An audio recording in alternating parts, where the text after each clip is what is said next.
Now it started, Peter. So what we did the other day, we went through all of this hardware in the book. A router we talked about. This is, what is this one? A wireless router, wireless gateway, wireless access point, all this stuff. So these are just different versions of essentially the same, not the same thing, but a router is a router, you know, a wireless access point does this or that. A modem. Now, a modem is the thing that, like I said the other day, who remembers what the demarcation point was? Or the demarc point? JD? Wasn't it like basically, was that basically the access points where you could pretty much get from, like, log on to your Wi-Fi? No, that would be a wireless access point. Okay. A demarcation point. Oh, Joseph? Where the ISP comes into your house. Exactly. That's where the ISP, the cable that actually brings the internet to your house, that's where it is. Typically, it's inside. It goes into a modem, and you rent. A lot of people rent a modem from their ISP. That's like $10 a month, but you can buy one for like 60 or 70. So it'll probably save you money if you do that. Plus, if you buy your own router, you can typically make you can do more settings on it, more configurations. Specifically DNS servers. Now, DNS servers are like I said, the telephone book of the internet. And if those go down, or you can tell it to go to specific IP addresses, and different DNS servers do different things. So one of them, like, who here has heard of Cloudflare? Figured. Cloudflare is like, they're these DNS servers you can use that they say will guarantee faster internet, because one, I think they're less used than something else. I use them, I think, at my house. I can't remember why, but it seemed like a good idea at the time. Famous last words. So it seemed like a good idea at the time. Or you can do one that like automatically filters your internet, so you don't have to actually install software on your network. You can just tell it to go to these DNS servers, and those DNS servers will automatically filter out different content. And you can make an account to actually make those. So instead of just saying all objectionable material based on this router, you can tell it, I'm okay with, and I'm making stuff up, I'm okay with depictions of war, I'm okay with weapons, but I'm not okay with online adult dating or online dating. So you can go through and check stuff, yay, nay. You can actually set up, you can do a bunch of stuff, and it's called Open DNS, and it's pretty cool, and it's free. So it's a free, easy way to get filtering on your home computer or on your home network that you cannot do with most rented routers. So if you're renting if you're renting a modem from a modem router combo from your ISP, you probably can't do that. And the reason that is they don't want you to accidentally mess with that and then have your internet be broken. And then you call saying, my internet's broken. They're like, all right, well, now we just have to add an entire new thing on our checklist to make sure you checked, make sure you did. So it makes their troubleshooting job easier. But if you have your own router and you buy your own, you can do a lot more stuff with it. So modem actually stands for modulator, demodulator, and what it essentially does is it allows Ethernet and internet traffic to be translated and converted to be used over coax cable, which then I can't remember where it goes. I think it goes to telephone wires. So it allows telephone wires to carry internet and vice versa. So when doing a home network, you got to think about your data speed. If I'm playing video games all the time, I'm going to need fast ping, a low ping latency, basically how quickly can my stuff talk to something else. And it's not the download speed. It is the, hey, what's up? Hey, what's up? If that's too big, if it's, hey, what's up? Hey, what's up? You're going to lag a lot when you're playing a game. So you want that to be, I think, under 75 milliseconds for gaming, give or take. So if you have anything greater than that, like, you may want to check your stuff. So data speed. But if you're at home and you're setting up internet for your grandma and all she needs is internet, all she needs is email,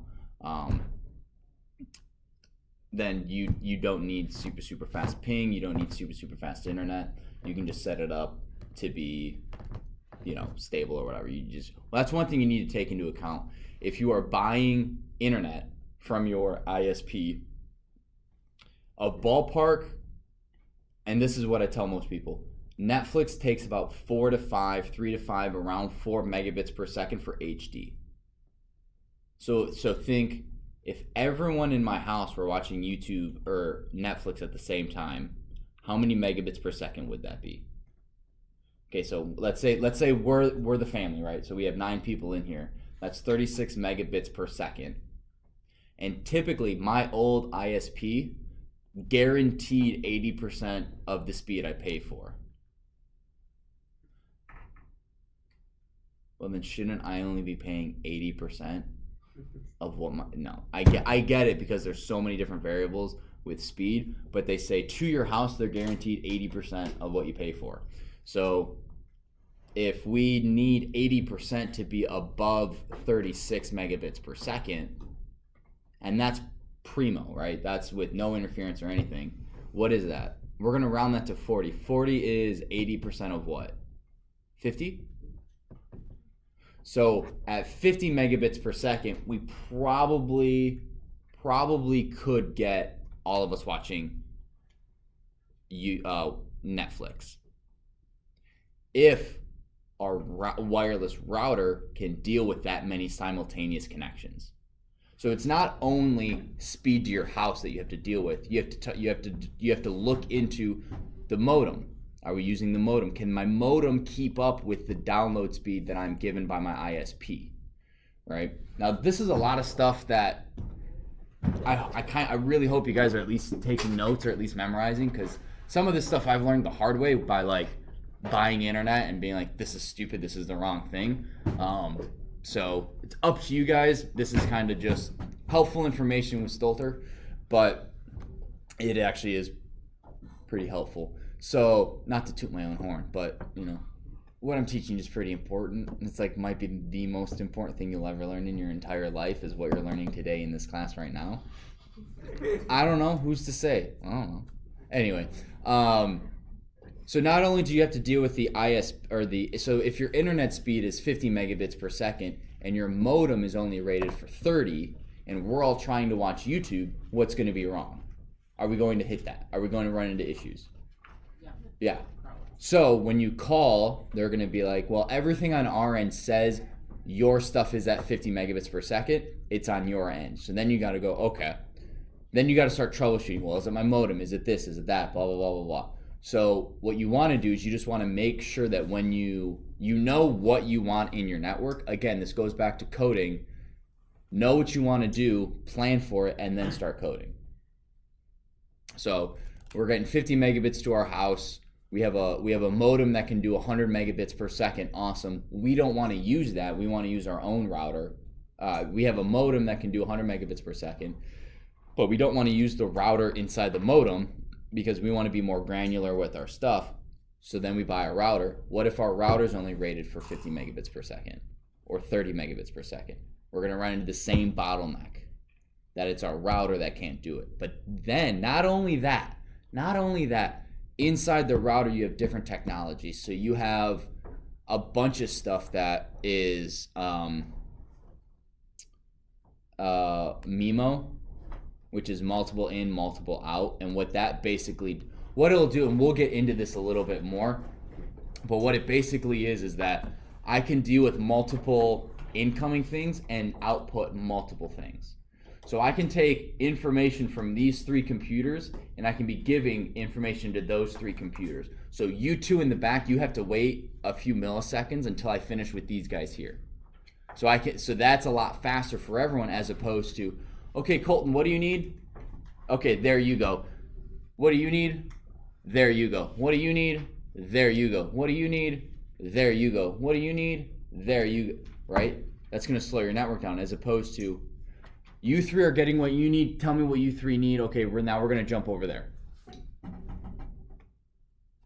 So multiple in, multiple out MIMO is really what you want. So when you're looking through, when you're buying a router, or if you're like, hey mom, dad, let me upgrade the network, or let me try this, or I want to get this, or whatever, take a look at some of those things. And if you don't know what they are, do a quick Google search, because MIMO, multiple in, multiple out, will, even if everything else is the same, will be faster than something that doesn't have it. So that's just something you'll need. Cost again, you got to go with what's in your budget. Wireless is going to be a lot, depending. A wireless router may cost more than just like a switch into your whatever, but if you aren't routing cable, like pulling a cable through the ceiling is expensive. It sucks. Like I've done it for like hundreds of cable pulls at this point, and it is not fun. It's expensive to pay someone to do it. So at home, while you're not necessarily running cable through your walls or your ceiling, well, what if you want an Ethernet cable up to your bedroom? Well, now you got to figure out, well, I need it to go up the wall, but I don't want it to look bad, and that's one of the next things is appearance. I don't want an Ethernet cable draped to the ceiling with a hole in the wall, hole in the floor going up to my bedroom. Well, now I got to cover that with raceway.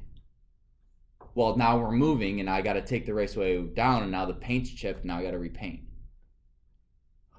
There is actually something called Powerline Networking, which uses the copper wires in your outlets in your house to do Ethernet.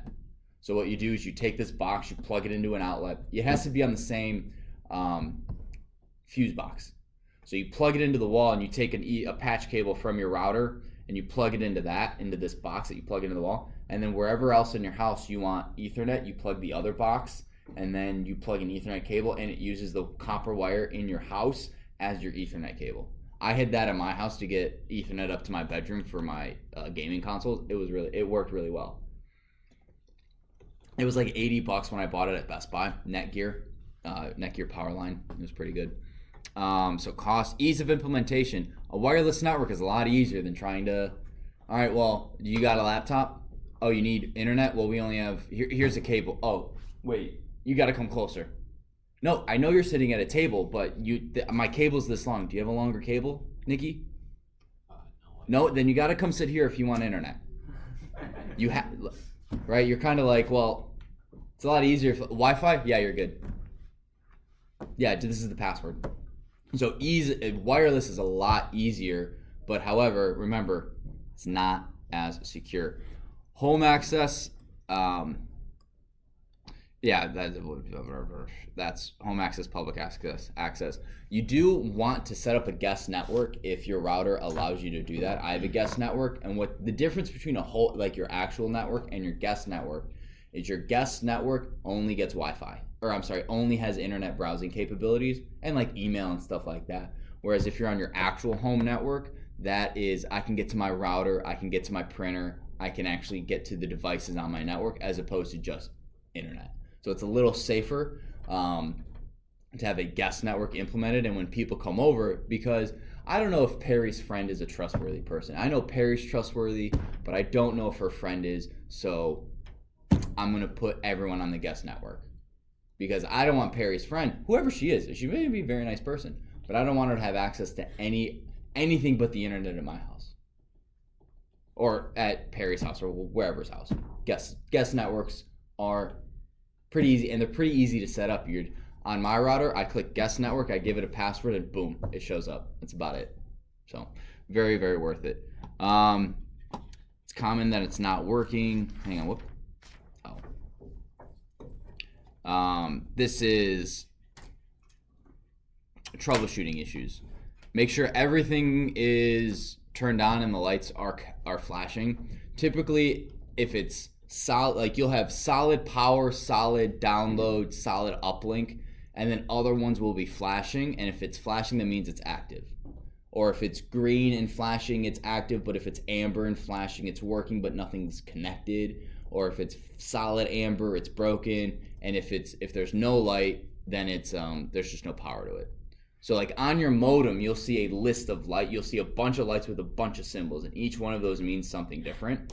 And when you turn off your modem and turn it back on, it takes 5 or so minutes. This is why networking at home can take so long, because if you're like, I got to reset my modem, again, you unplug it, plug it back in. That's 5 minutes where you just sit there, where it's setting everything up and it's talking to Xfinity or whatever.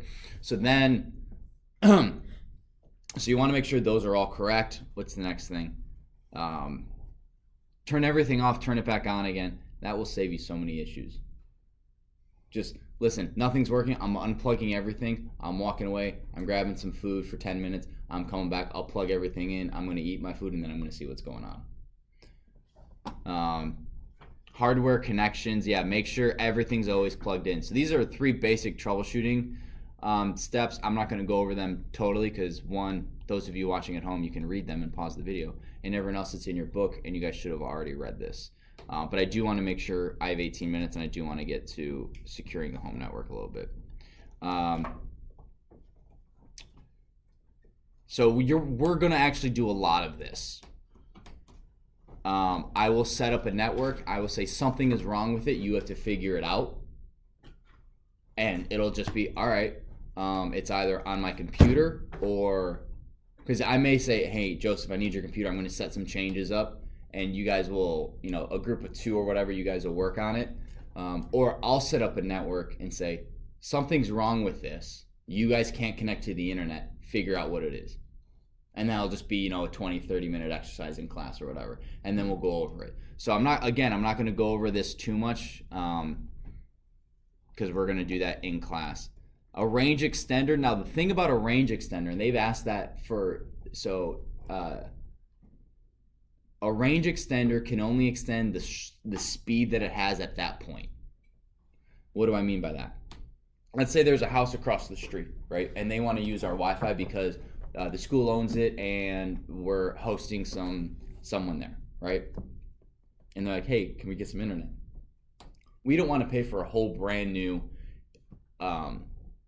everything over there. We just want to use our school Wi-Fi. So if we put a range extender in the hallway, in the glass hallway, to extend the Wi-Fi, what'll happen is that the speed of the Wi-Fi at that house will be the same, if not less. It'll actually probably be way less of the speed it is in the glass hallway. So just because you put a range extender does not mean you get 100% of the range, 100% of the data speed in that whole range extender. You only get what it was at the beginning, or at where it was. Does that make sense? Yes, no, maybe. Do you guys want me to draw it? If you want me to draw it, raise your hand. So if you put it close to the router, it'll go faster. Yeah. So it's basically, let's say you have a megaphone, right? A megaphone can only amplify. Nope, that's not. Okay, so no, we're going to stick with megaphone. Let's say sitting here, I speak with 100 decibel voice. That's actually really loud. And I use a megaphone, and a megaphone adds 50 decibels. Okay? So if I'm speaking right here, it's going to be 150 decibels. That's like a jet engine or a space shuttle loud, 150 decibels. It's something crazy. Like, you guys would go deaf almost instantly if I was speaking at 150 decibels. But let's say I go to the glass hallway, and I then, because of the distance, I only then speak at 50 decibels. Nope, that's not going to work either because because then even if I use the megaphone, it's extending it's adding 50 to my 50, so it's 100. Not, oh, well, it's a megaphone, so it's going to be 150 if I speak into it. It's going to be 150 at the end of there. Does that make sense? Does it seriously make sense? You guys understand the concept? Okay. Okay. It can only extend what it has. Okay. We're just gonna stop there. Sorry. That was bad. So securing the home network. Again, we kind of went over this. I want to go over this again. Change the default factory passwords. Again, I've told you the story. I was at a friend's house. I've done this to multiple friends. I type it in, I guess. I'm like, I don't think they don't seem that techie. I type in the password, and I go, and I turned off the Wi-Fi to his phone, and I just sit there looking at him, like, he's gonna find out any second. And then he goes to like get food, and I'm like, now I have to wait. So change the factory passwords. Change factory passwords. What are you supposed to do, Nikki? Change factory passwords. Colton? Change the factory password. Good. I'm not going to go over to everyone, but yes, change the default passwords. To something secure. To something secure. Not password. Not password, not guest, not 1, 2, 3, 4, 5, 6, 7. You can actually look and see the most common passwords per year. Most common passwords. According to Wikipedia. Oh, we can't see. I know, I'm bringing it up. So if your password, and those of you watching, if you see a password to anything that you have on here, just get rid of it. Look at that. Star Wars was 16 in 2017. So currently, if your password is 1, 2, 3, 4, 5, 6, 1, 2, 3, 4, 5, 6, 7, 8, 9, QWERTY password 1, 2, 3, 4, 5, 6, 7, 1, 2, 3, 4, 5, 6, 7, 8, 1, 2, 3, 4, 5. I love you. Any of the, Wait, why is that love you on there? why is what? I love you? Yeah. I don't know. I love you's. Welcome. Nice dragon. Princess dragon. Yeah, it's funny that dragon, like of all the princess and dragon, of all the words that could be commonly used for a password, it's those two. So again, if you see any password, one, don't say it, and two, oh, let me in. That's funny. If you see it, change that password. Change the default SSID. So instead of your SSID being X1ATT498, no one is going to name their Wi-Fi address that. But the reason that is, why do you think they tell you to change that? I'll give you guys a second to think about it. Change what? If I'm telling you to change your SSID broadcast, or your Wi-Fi name from the default one, why? If it has a password, why does it matter? So they can use it again? No. Colton? Because it shows you probably haven't changed the default password. That's exactly it. If I see, there are so many times I'm at someone's house, I'm like, what Wi-Fi network is it? I'm like, oh, it's the one that has 298 at the end. And it's home 198 ATT 290. I'm like, well, I know they haven't changed the default passwords. Because if they changed the default password to the router, they would have changed the default password to the SSID. So again, if you ever have a friend and you're like, what's the Wi-Fi? I'm like, it's that one. Like, hey, that's probably not the best idea. You may want to consider changing it, because now I know you probably haven't changed the router password, and I can go in and I can mess with everything you want. I can steal all your information. I can do that for you for $20. Just saying. Turn encryption on. That's putting a password on your Wi-Fi, essentially. Oh, no, it is. Knowing which one of these for Network Plus, which one of these is good, bad, and awesome is necessary. It'll say which of the following encryption algorithms is the best, which is, one that's the strongest. You'll have to pick which two of the following 6 are now obsolete because they're too easy to break. You'll have to know that. And in a router, you'll have the option to pick what type of encryption you want. Obviously, you don't want to pick WEP, because that can be cracked in like 30 seconds. You want to pick WPA2, and if you have any more options, PSK or TPK, trusted protocol, TPIK or TKIP, I can't remember. A lot of acronyms in networking.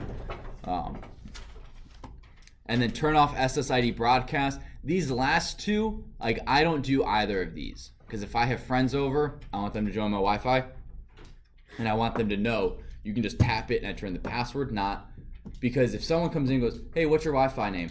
Oh, it's sanitizer.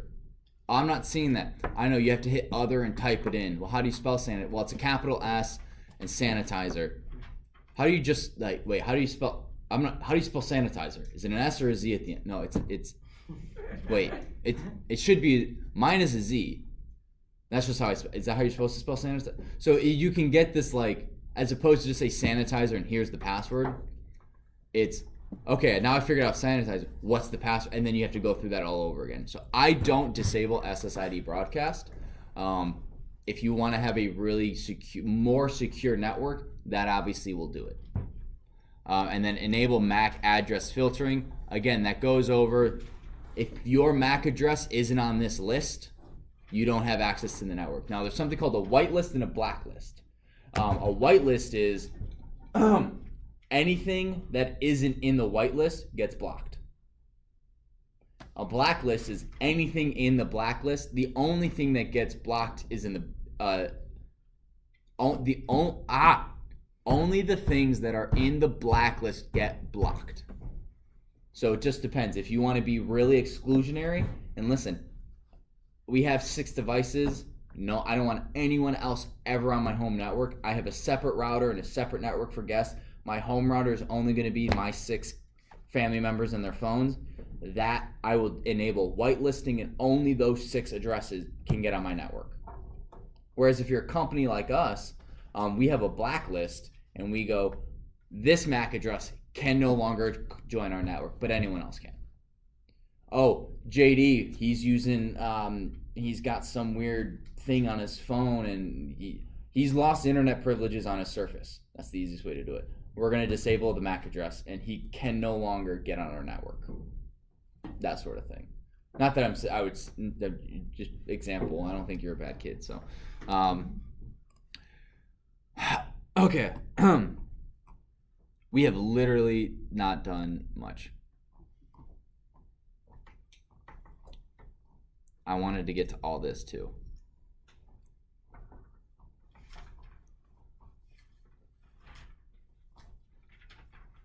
Okay, we're gonna go over that the first half of tomorrow, and then the second half you guys are gonna do that exercise. So you guys will read 1.6, and I believe that's the end of the chapter. Is that for, that's for So you'll read 1.6 and do 1.6 review questions for class on Thursday. You guys will go over the review questions. That'll be your assignment over the weekend. Class isn't over. I still have 6 minutes, FYI. The chapter review will be over the weekend, and then there'll be a quiz next week on chapter 1. Okay, so that'll be the tentative schedule. So tomorrow or on Thursday, the first half will be going over setting up a office network, and then you guys will do that in class routing, that network thing, which I think is going to be really fun. But yeah, because there's a couple things. This network address translation. This is important because this is how. With an IPv4 address, there's only 4.2 billion, give or take, unique addresses. Are there more than 4.2 billion devices connected to the internet? Probably. You tell me. Yes. How do we reuse networks? How do we reuse IP addresses? What they do,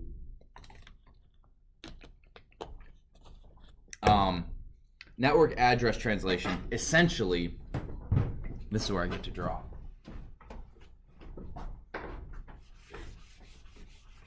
And we're probably going to run out of time because I'm not the greatest drawer. So this is a router, modem, whatever. Motor, router. This is a phone, a computer. This is a phone. I don't know what this is, a really big computer. So let's say they both have Xfinity, right? And they don't change much. The IP address of this is 10.0.10. This is 10.0.0.11. This is the next door neighbor. They have the same setup. Now, and they're all 4 of them are going to YouTube right now. So all 4 of these devices are going to YouTube. How do they make sure that this computer's video, which is, what's this person watching, Maddie? Just pick something. No, how it should have ended. How it should have ended. How it should have ended. And this person is watching GMTK, Game Maker's Toolkit. Which is a video game thing, and I highly recommend it if you like video games. How does this person's traffic not get up over here if they have the same IP address? I'll answer that question. Hope I don't have a meeting. this router has an IP address, and so does this one. Now, anything that connects to the internet has to have an IP address of some kind. So I'm going to make one up. This is 1.2.3.4. This is 1.2.3.5. So what it will do is it will basically take this information and pair it with this so that this information goes to YouTube. And then when it comes back, it knows, hang on, first I got to get to the 1.2.3.5 IP address. So I'm not going here. It comes here, and then it goes, okay, here I am.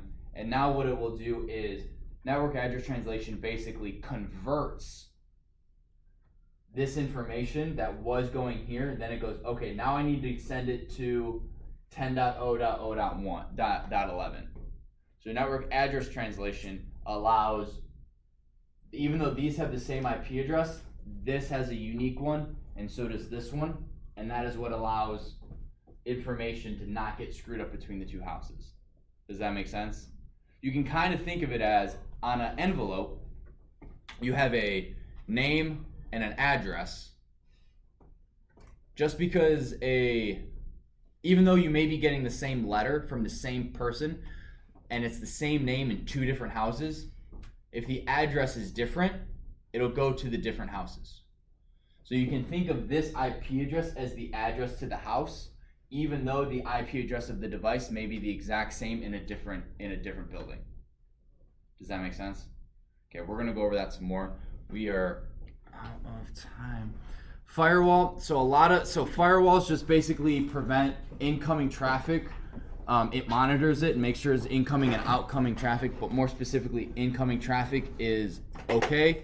And establish a VPN. What that will do is that will actually encrypt information on your computer, send it to a server, and from that server it'll go to YouTube. So this is my VPN, and I have VPN software on my computer, on my phone. So what it'll do is it encrypts. So instead of 1, 2, 3, you get this gets sent through your modem and it goes to here. This is able to decode, and it goes, oh, that equals 1, 2, 3, and then that sends it to YouTube. YouTube gets, okay, this information needs to go back to this IP address, so it sends it here, and then from this server, it goes to here, and then it goes to your phone. So a VPN, oh, okay. So a VPN is really good if you're ever on public networks. Never, ever, ever, ever on a public network, so never at Starbucks, Panera, banks, any place that doesn't have a password, right? So if you can join the Wi-Fi without a password, do not do anything that involves sensitive, personal, or important data. Never do banking in public unless you have a VPN. I still have a VPN on my computer and my phone. I don't do banking at Panera. I do that at home. So do not do anything at Panera or Starbucks that if it got stolen or seen by someone else, you'd freak out. All right, so that'll be it. We're gonna finish the chapter tomorrow. Then we're gonna do our wireless access point exercise. Second half of class. Have a good one.